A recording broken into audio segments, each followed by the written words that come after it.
Hey everybody, welcome to another episode of my little painting channel. We are going to pick up where we left off the last time I painted the red Gobbo. I know I've had a couple of videos in the interim showing off the lion and my birthday present from my brother, but let's pick up painting the red Gobbo. In the last video, we had the base colours applied, and then we put the washes on to give the details that depth, as you can see here on the base. And as I've said in previous videos, the next step is to layer up, to start applying those lighter colours, or in my case, the same in most cases, base colours, just to lift from the shadows that I've applied with the washes. So I've already pre-mixed my brick colour, which is a combination of rat skin flesh and Mournfrown brown. And for those of you, the eagle-eyed of you, will notice this is a brand new painting palette. Two very good friends of mine very kindly bought me an Army Painter wet palette for Christmas. This is my second use of it. As you can see, there's a bit of leftover paint from my first attempt, where I based up another miniature just to have a play about with it. It's an awesome little tool. Again, I'm not sponsored by Army Painter. There are other painting palettes out there available, but this is a massive upgrade from the plastic tubs, cotton wool and baking powder sheets that I was using. So to my very dear friends, you know who you are. Thank you again for this. Let's crack on. Let's start painting the red Gobbo.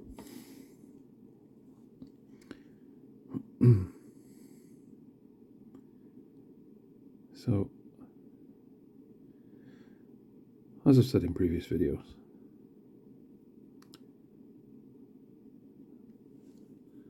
this step, and I'm sure there are many other painting videos out there you can watch, it's a fairly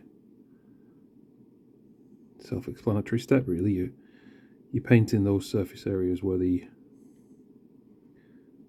shade hasn't fallen into. So, for example, on this brickwork, you'll notice that where the cracks that happen on the brick, or the natural edges of the brick, obviously you want to leave the wash in there so it can give you the depth and the detail of the texture of the brick. And I'm just very gently going over those raised areas just to lift the areas in question from the detailed brickwork.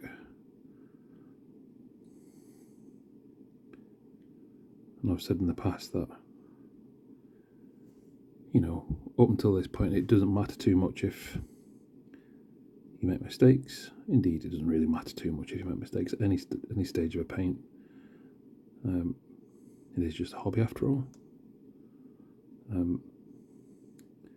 But it's here where you really want to start to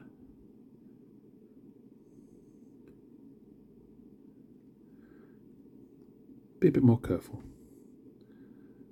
be a bit more attentive, if you will. I'm running out of Mournfrown brown, which is not great.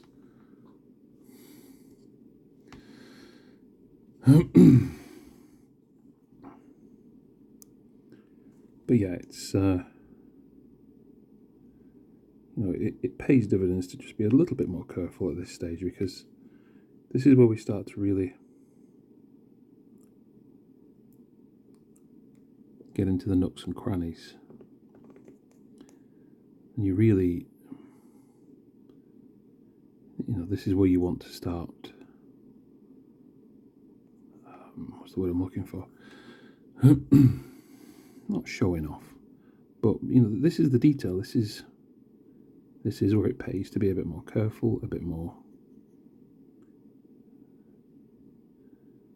I've said it before, attentive. You want to make a good job of it at the end of the day. I presume you do anyway. For those of you who do choose to listen to my little channel, again, thank you very much for that. I've got to assume that you've got some interest at the very least in painting or crafting of some description.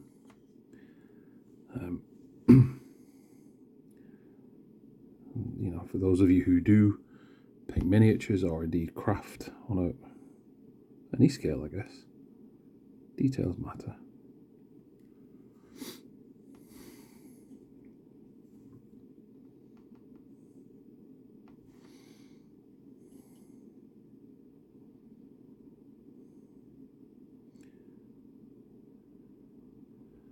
I will say, this new painting palette is very nice.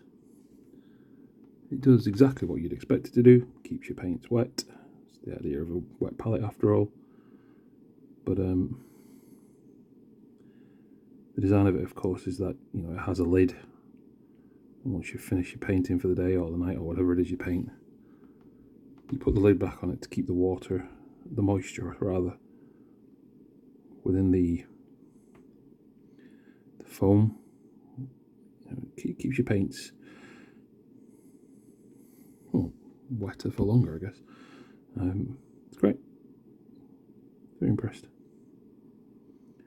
Because it's, you know, it's been properly and professionally made, you do notice a difference between you know, the smooth foam underbelly of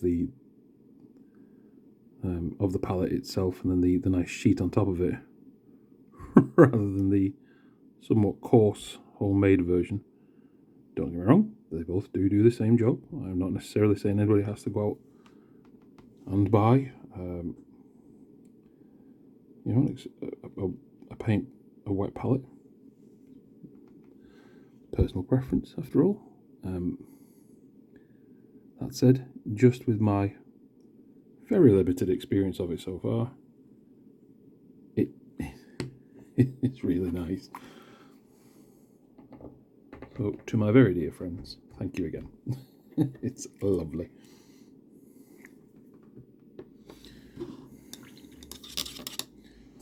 Now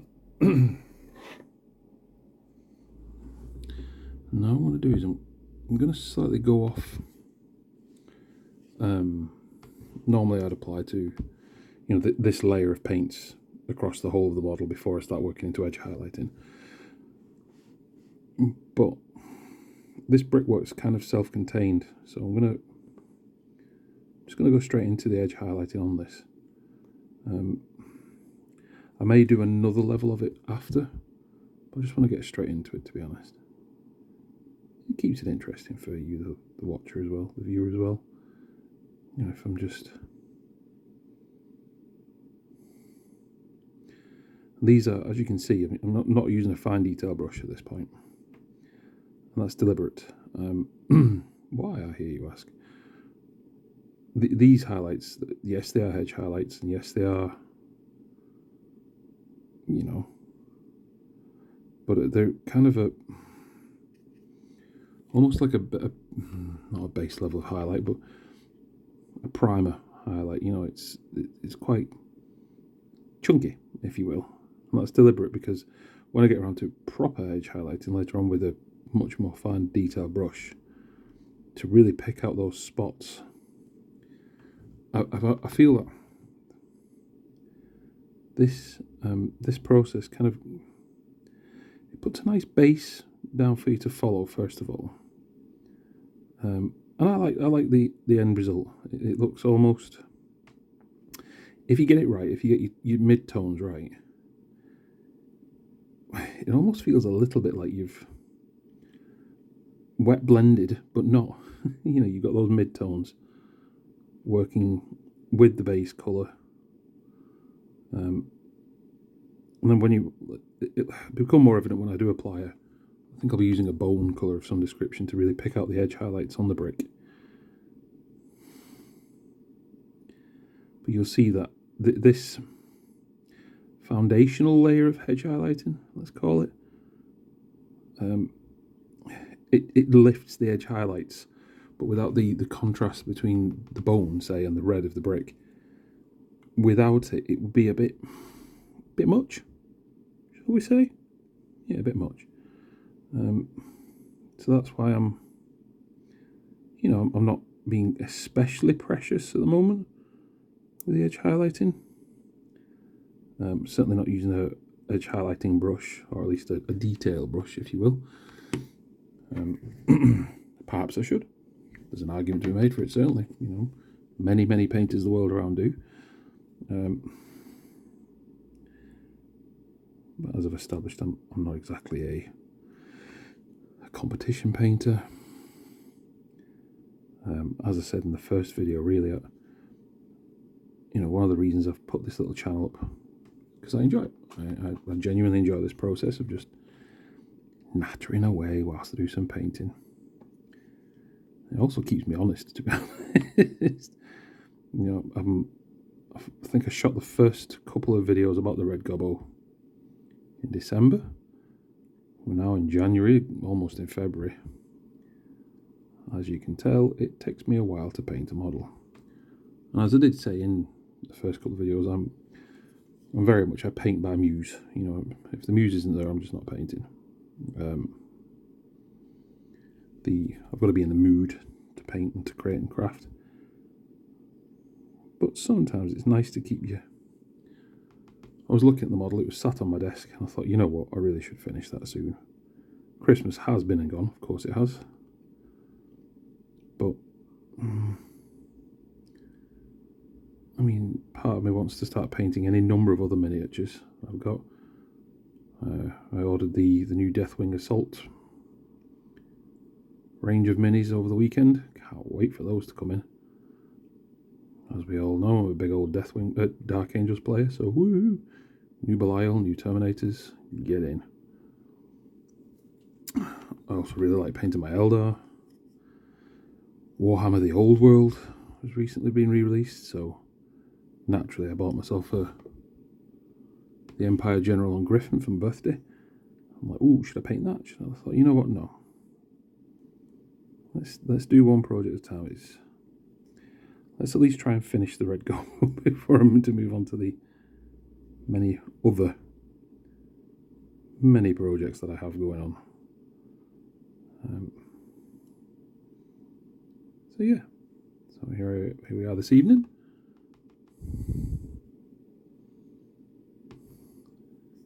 Painting away on the red Gobbo.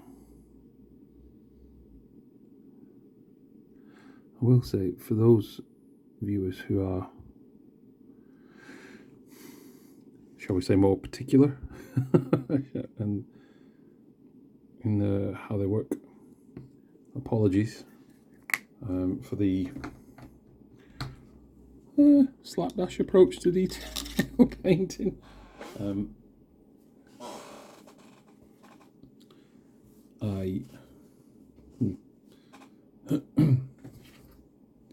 When I'm not using the camera, I tend to be a bit more accurate.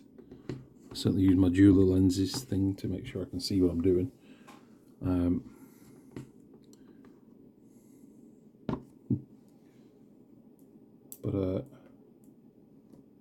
Whilst with the setup the way it is, trying to navigate my hands around the model, the tripod of the camera, and trying to do detail work is still proving to be difficult. I won't lie. So please forgive me. I seem to have lost one of the caps to one of my paintbrushes, which is frustrating to say the least, but the dust caps, never mind, it's not the end of the world. Right, so I did say I'd use it. Oh, maybe not bone actually, maybe just Ungor flesh. Let's go with Ungor flesh, that'll nicely. Yeah, it's a nice natural mid-tone to the flesh colour I was using with the rat skin flesh, and maybe pick out real points with some bone perhaps, but yeah, I've just used some Ungor flesh for the real highlights, if you will, the real highlights, the really detailed highlights. So, still in shot? Yes, I'm still in shot. I do notice as well as I'm painting away, the edge of the brush, the top of the brush, keeps knocking the camera. which I suspect is extremely frustrating for any of my viewers. Apologies.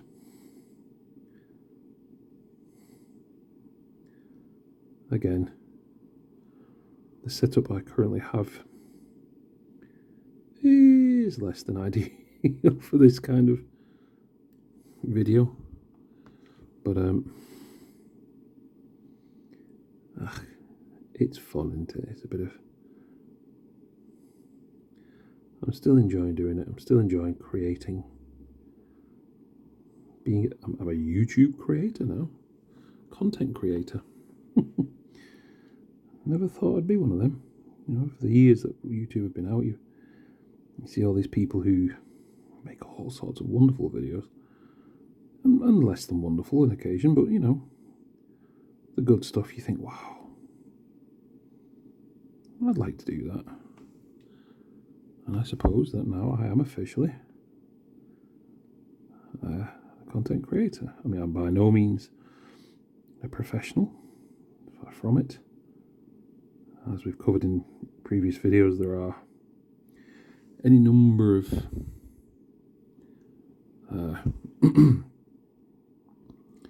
considerations I might invest in if I decide to make it, if I decide to make these videos better, if you will.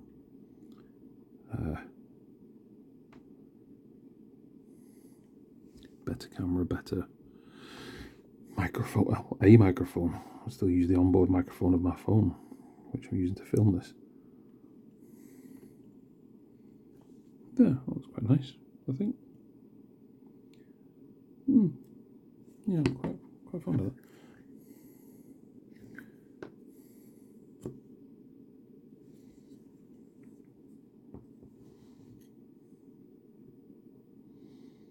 But for the nature of this channel, for what I do, I think this setup is more than fine. The same friend who bought me the wet palette actually lent me one of his... Oh, I did look this up and I forgot what it's called already. Those big white and silver discs you'll see in a film where they use it to reflect lights and to diffuse light. Reflect. I think they're called reflectors actually. You know, the big round discs that you see. He did lend me one of those. I don't use it for this, obviously, because both of my hands are quite full. But for the previous videos, the Dark Angels videos where I showed off Azrael and the lion, I did use it for those. And you know what? It did make a difference. My good friend I'm not sure if he's a professional photographer, but he's certainly trained in it. I know his dad was very much into photography, and I'm fairly certain he is too. He is a designer, a very accomplished designer actually, very excellent artist. And don't worry, my dear friend, if you are watching this, I shall not embarrass you by name checking you, but you know who you are. But yeah, any of my friends, or indeed any of my viewers, who have suggestions of how I might make the quality of my videos easily better, like without necessarily investing hundreds of pounds into expensive equipment. If you have any tips or, hints, tricks, anything you know of where you think, yeah, actually, hey Chris, have you thought of doing this? Please do bob them in the comments below this video. I do listen. Sorry, I do read the comments. As I covered in a couple of videos ago, where somebody asked me for a recipe for a base on the Stormcast Eternal.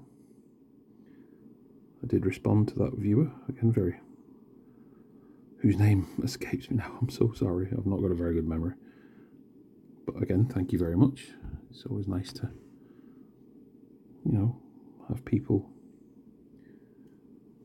who will pay you that compliment, And that's how I view it. It's someone who's taken an interest in my work and likes the way I do what I do, and has asked me for the recipe that I use. Yeah, it's nice, nice. So yeah, if you do decide to, put something in the comments, I will read them, and I will always try and answer them. Obviously, if you're a troll and you decide to just spam vitriol all over my channel, well, probably less likely going to read that, and almost certainly not going to respond. If it's really horrible stuff you put on there, I'll just... I don't know if you can delete comments on you, I don't know, but I'll certainly, if nothing else, I'll ignore you. But I mean, I don't think it's going to come to that. Independent little videos of me painting.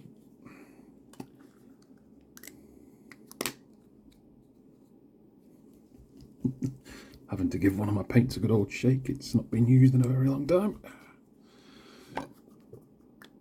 Excuse me. For those who are interested, we're looking now at the final highlights on the brickwork. This is where I'll just be picking out points, not the whole thing. And I'm going to be using Ushabti bone. And it really is just vertices of brick, or where I think the light would naturally land to really really lift cracks, if you will.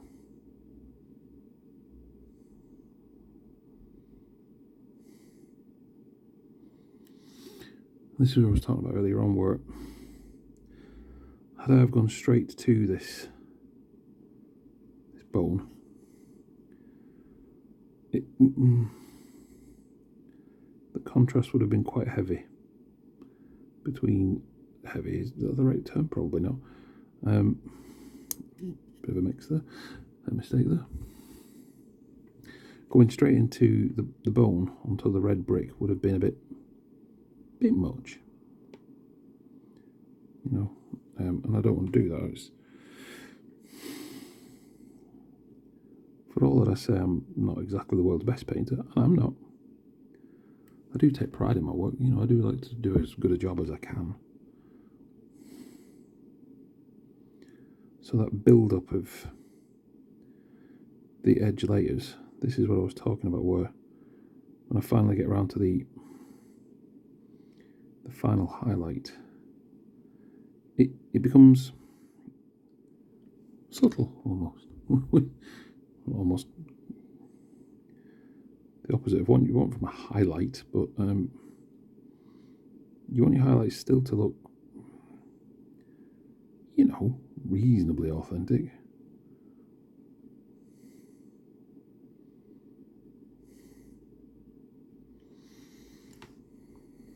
Yeah, I think that's good enough.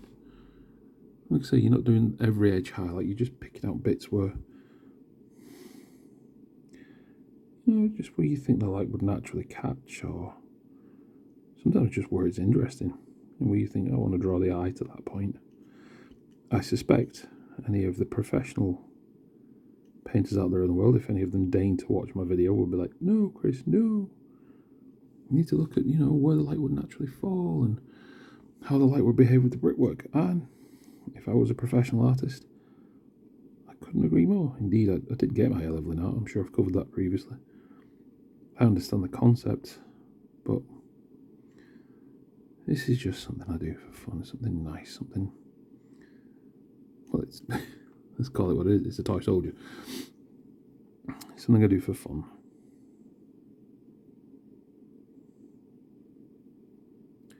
And if my... I'm not sure if cavalier is the right word, but if my approach isn't to your liking, well, that's cool. Not everything's for everybody. No one has.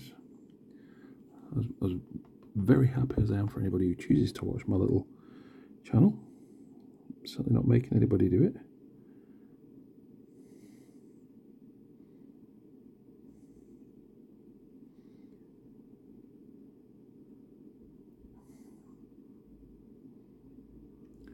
I can hear kids running around outside my house.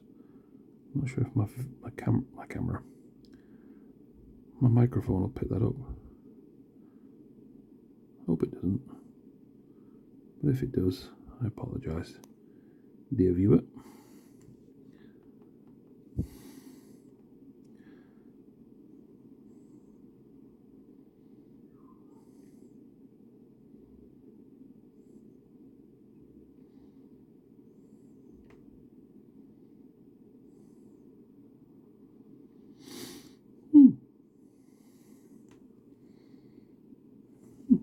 That was quite good, actually. Well, as my brother would say, it's good for you, though. He's odd. I have put it to him, and I've got, as I said, I've got quite a lot of brothers. At least one of them is very much into painting and is very much better than me, as we saw with the previous video with his Azrael that he gifted me. I've put it to him that I think it would be fun for us to do a video together where we just sit and paint and shoot the breeze. He didn't say no, but we'll see. We'll see. Alright, so I'm happy enough with that brickwork. I may do a very, very light dry brush over it to try and get some texture, you know, the brickwork texture that you get, but I'll wait. I'll see how the rest of it turns out first. I am going to dry brush the slate tiles just because I think they'll lend themselves to it quite nicely. But I really wanted to pay a bit more of attention to the brickwork, because when you think about it, when the goblin is stood on it, when the red grot is stood on the miniature, as like so, the chimney stack is it's a focal point of the diorama. He's dropping a stick of dynamite down the chimney, so I wanted to give it a little bit of extra attention, not massive amounts. The key focus is, of course, the red Gobbo, but, well, you know. Yeah. Anyway. Moving on. I will say as well that this stage of the paint, like with the Stormcast Eternal video, will almost certainly take longer than the others. To that end, I will probably have to shoot it over a couple of videos. I try and keep each of these little videos about an hour long, certainly no more than an hour. Oh, sorry folks.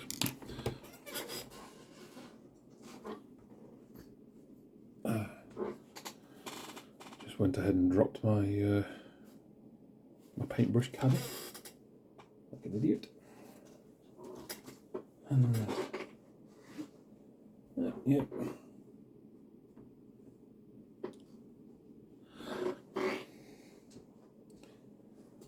Managed to lose a few of the dust caps to other brushes, which, well done, Chris. No, really, well done.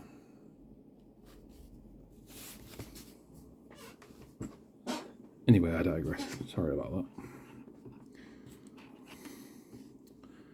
I've completely forgotten what I was saying. I think next we'll move on to the sack, I think. And the contents, maybe.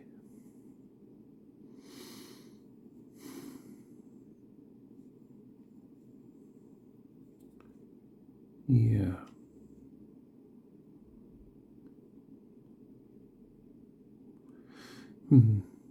No, I think actually I will go into the dry brushing stage. as anybody who's ever done dry brushing will tell you, it is a fairly messy part.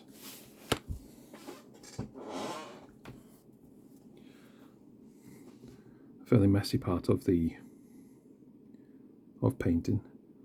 Like, so for example, when I do the dry brushing over the tiles, there's going to be some spillover onto the snow bits, which is fine. It's not the end of the world, it really isn't. But I prefer to do it that way and then go back over the snow to cover the overlap. You will have noticed as well, the keen-eyed amongst you, that there is snow on the really intricate details between the tiles, which I will paint in. But again, let's get the dry brushing of the tiles done first. Really get that texture in before I start to... To be fair, the snow also needs to be dry brushed for the same reasons. Perhaps a bad example there of the going over it, but there will be, when I dry brush the snow, for example, there's going to be some natural, you can't control the brush, or at least I can't control the brush that well, that it's not going to spill over onto the little paintbrush there and the little dice and the little paint pot. That's fine, I don't mind that, because what I'll do is I'll do the dry brushing and then I'll paint them next. But for now, I'm going to paint the tiles themselves.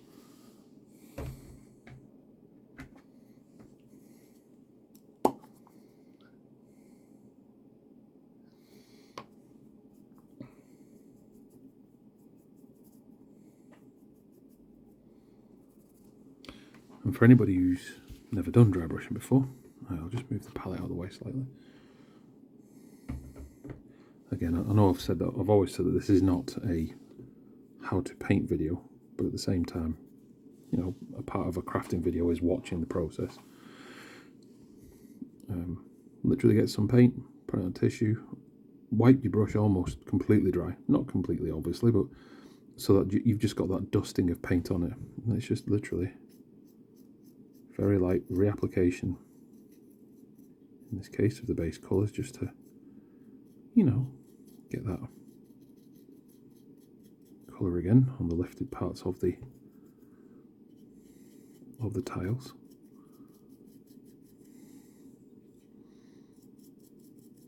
Beauty of dry brushing as well is it's really fast, especially on such a little miniature like this.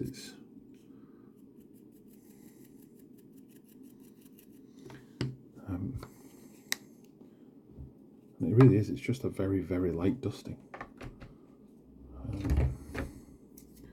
So I've gone to, with Etching Grey, I think. Oh, for those who are interested, the base paint is Mechanicus Standard Grey. Oh, I'm not sure if Etching Grey is any lighter. In fact, if anything, it's a bit darker, isn't it? Oh well, that's fine. Let's just play. As you can see, even on the tissue there, it's just coming off. So it's the barest amount of paint is left on the brush.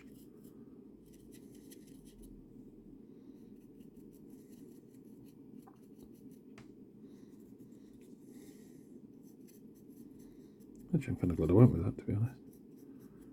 It's giving it a nice depth to it. Yeah, like that a lot. Okay, and then now the jump from Ashen Grey to Dawnstone, which is the next paint I'm going to use, is quite significant. Which is why you'll notice, keen-eyed viewers, I'm not washing my brush in between cut layers. Again, I imagine the professional community would be horrified. I don't know, maybe they wouldn't. Maybe do the same thing. But I just like when I do dry brushing, I like I don't mind if there's a bit of blending that happens on the brush.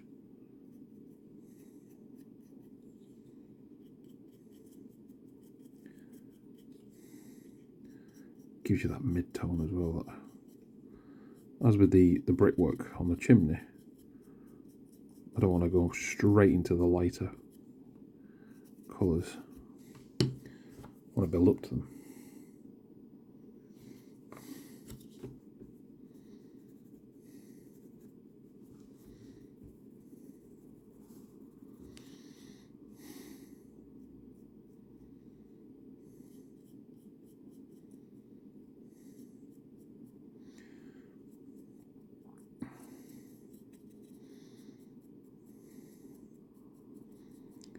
as you can see, the very light dusting of the paint. It just hits the edges of the tiles, which is the intention. Some people don't like dry brushing. They prefer to edge highlight every single detail, and it almost certainly looks better when you do it that way. But I like the textural feel it gives as well, to be fair.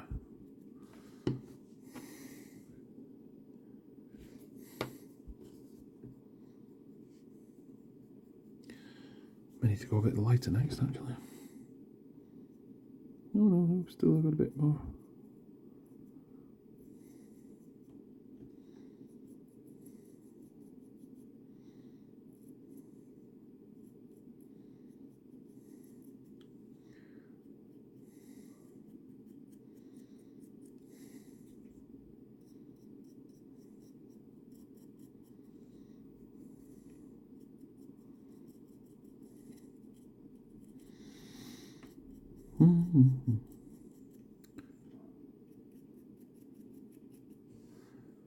Okay, and then if we go up the next tone again, we're not going to go straight into it, but we are going to use Administratum Grey, which is lighter again than Dawnstone. And I don't want to go like straight into it. Let's try and capture that mid-tone from the paint that's still on the brush, mixing it in with the Dawnstone that's already on the tissue. Try and capture it, and then this is like a butterfly's kiss again. That will never cease to amuse me. But this is really that level of application. You know, you're barely touching the brush on the model. You can over dry brush. You can correct it. Put like a wash of Nuln Oil, say for example, on this, and I might still do that yet.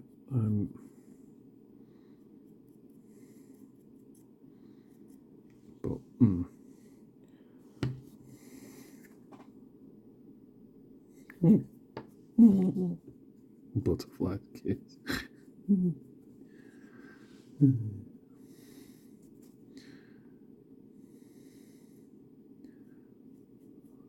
As you can tell, folks, I'm very easily amused.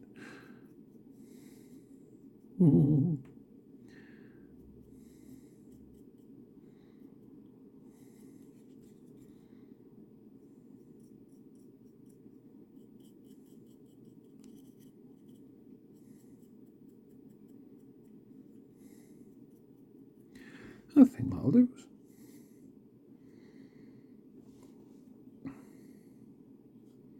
Yeah. It seems a bit, as I'm looking at the viewfinder on my phone,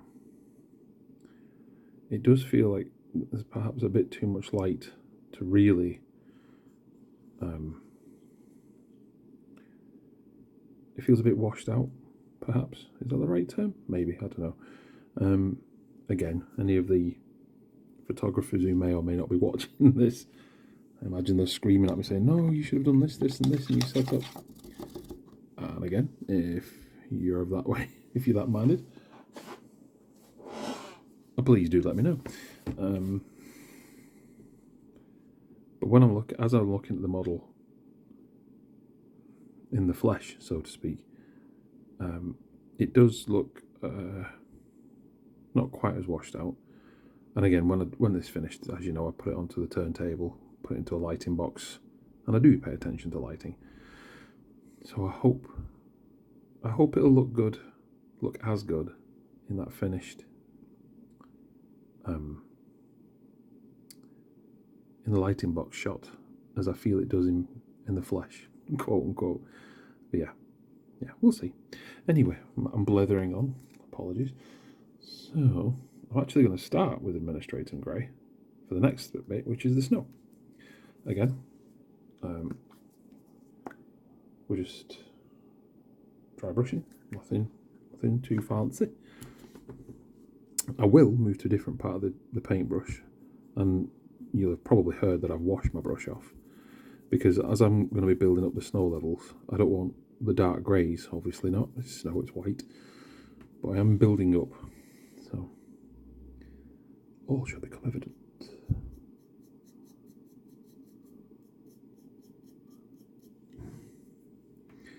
And the only problem with an administrative grey is and I don't know the science of it to be sure, but it feels like it's one of those very heavily pigmented paints. So in many ways, that's great. You want that really thick pigmentation, so so you can really make sure the paint goes onto the model, which is fab.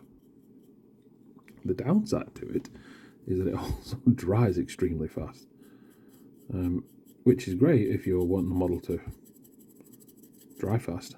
But if you're not necessarily wanting it to dry fast, like for example when you're dry brushing, to paint the bum. Ooh, knock the miniature over. Better to knock the mini over than it is to knock a paint pot over. To quote an ASMR video, another content creator, like ASMR Gaming, I think his tag is. I think it is. I don't know. He does a lot of work with pens and inks. Lovely old man. I love his videos. And a phrase he uses a lot, especially when he's inking up his fountain pens, is that you don't want to spill an ink pot, because that'll just ruin your day. He's not right. And it's the same principle with paint pots and washes. You do not wish to spill a paint, as I have done on camera before.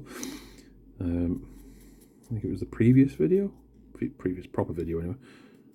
It does ruin your day. Okay,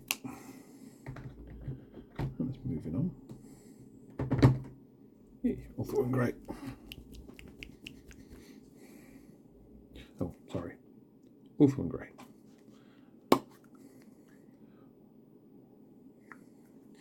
And again, it's that same principle of we're using the paint that's already on the brush and the paint that's on the tissue to be our mix, if you will, our mixing palette for the dry brush. Ultra and Grey is quite a strong paint, to be fair. Again, another quite a pigmented one. So this is the work I'm doing with this one right now is, again, it's that butterfly's kiss. Not so pretentious. To make sure I don't go too heavy. You don't want to. The trick of dry brushing is, of course, the lightly greys where you're painting, so the natural raised areas capture the paint, whereas the recesses do not.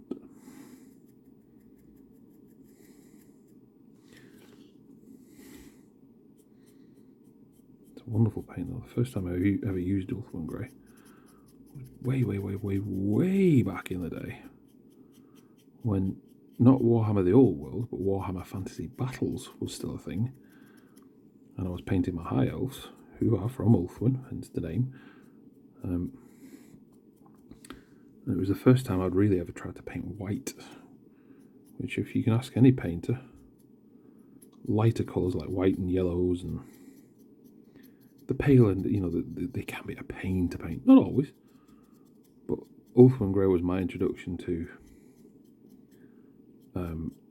how to layer up white to make it look realistic, to capture the shadows on cloth, say, or in snow. Awesome stuff. Love it.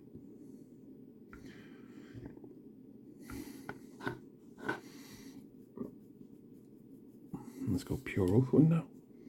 And again, this is that butterfly's kiss moment again. You notice I'm very gingerly just letting the brush just hit key parts.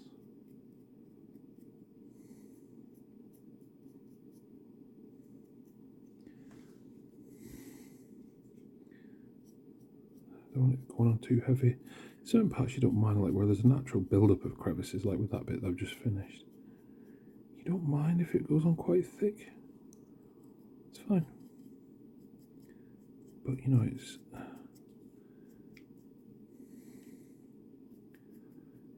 Don't make work for yourself is what I'm saying.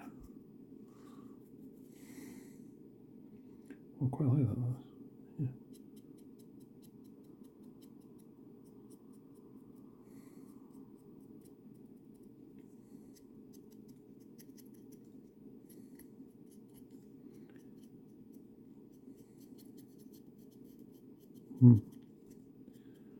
There is a...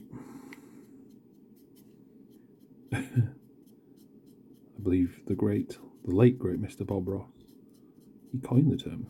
Indeed, his entire series was the joy of painting. I get it.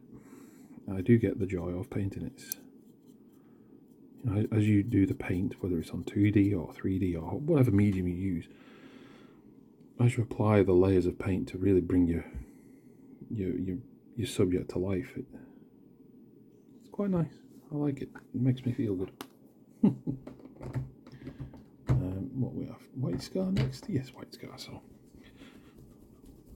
I really like White Scar. It's a very, very, very crisp white.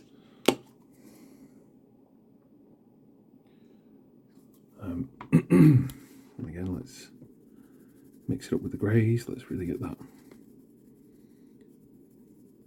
the dry palette, if you will. Again,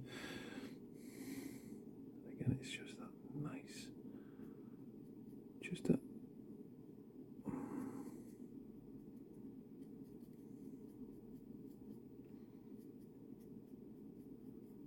a key points. You don't want to go overboard with the white. You know, whites are very, especially White Scar white. I mean, it's a wonderful paint. God, it sounds like I'm on commission from GW. I'm really not. I do not work for the company. I have no affiliation to them. I just recognise quality product. There are other paint ranges available. I am not in any way an affiliate or, well, you know the drill. But it's a really good paint. There's another one which the name escapes me. Again, Citadel range. It's almost got like I forgot the name, but it feels like when you're applying it, it has a metallic white. The best way I can think of to describe it, probably entirely wrong, but that's what it feels like when I do use it.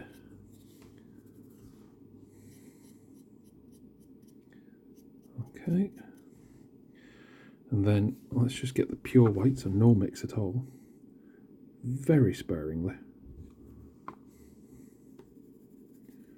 This is that butterfly's kiss moment again. Again, it's just pick out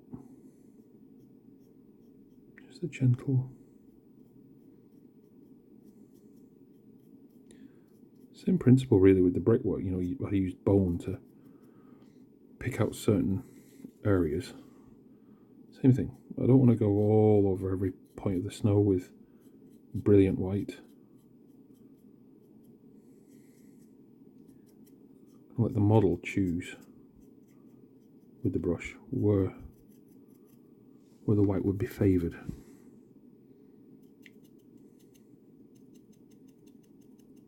The edge, for example, the chimney.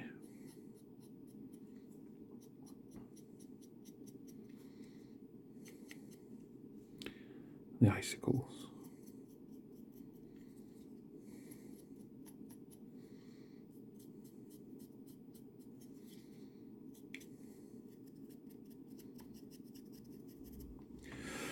There we go. And again, I know you can't really see it with the camera I'm using at all, in fact, to be honest. I know you can play around with the white balance on a phone's camera. I'm not 100% sure how, but I know you can. I may need to speak to my friend about that one too. But in the flesh, bunny ears, that does look better. It does look and I do think it will come out in the finished photograph when I shoot it in the lightbox.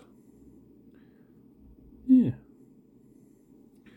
All right. Well, that's coming up to 50 minutes. I think if I was to move on next, I would have to move on to perhaps the sack or the toys within the sack and the brush and the paints, and I think that would take me well over an hour.